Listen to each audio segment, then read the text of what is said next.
The dog, it's a representation of an energy that I feel we need in order to get to the point that you're asking as it relates to the question, which is to be in the container of unconditional love. Right? As human beings, the way that we predominantly learn is through mimicking. We see, and feel our predominant care providers, mom and dad or whoever it is, and we don't necessarily listen to what they say so much as we embody who they are. Like, whenever people have asked me for parenting advice, I'll invariably say that. I'll say, just remember your kids will invariably not succeed at listening to you, but they'll always succeed in becoming you. And that's usually a level of responsibility most parents don't want to take on. But it is powerful. So if you really were to expand that and extend that into this way that we could all mitigate our own suffering through the means of being in the presence of unconditional love, then that's not easy to find, right? Like, which human being are you going to find who can hold that container of complete zero judgment?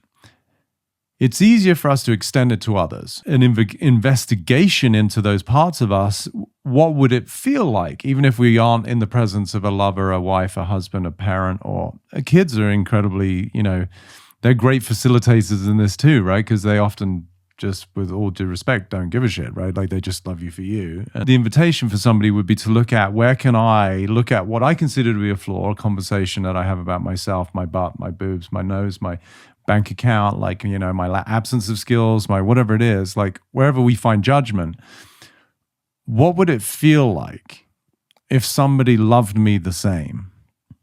Edgar Allan Poe had a beautiful quote, and I might be paraphrasing it, but it's something like, tell me every terrible thing you've ever done and let me love you the same. The mind is our most powerful tool, I tell people, and sadly it's set for most people to self-destruction.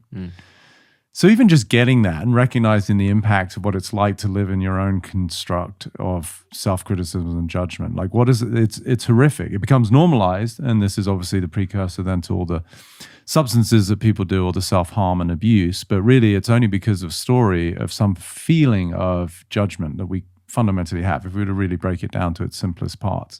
Maybe there was someone, maybe a grandpa or grandma, oftentimes they're the archetypes that we feel the most accepted. But I would assert that even if it's a bit of a stretch, that most people do know, they do have the capacity to at least feel what love is and how it would relate to the part of them that feels unlovable, as I said earlier. The best way to really get there is to be in the presence of somebody who really does actually represent that.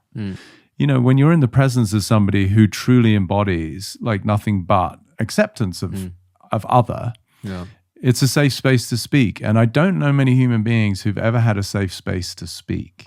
The real container of suffering that I am in is because at some level, I feel that I am fundamentally flawed. And that story of judgment, imperfection, is the precursor to all limitation. Because I'm saying that it's a not. I am is complete, but I am not something now, as you said, you used the word fractured, but it creates that illusion of separation, and really not separate from others, but separate from my true source of being love and freedom and peace itself.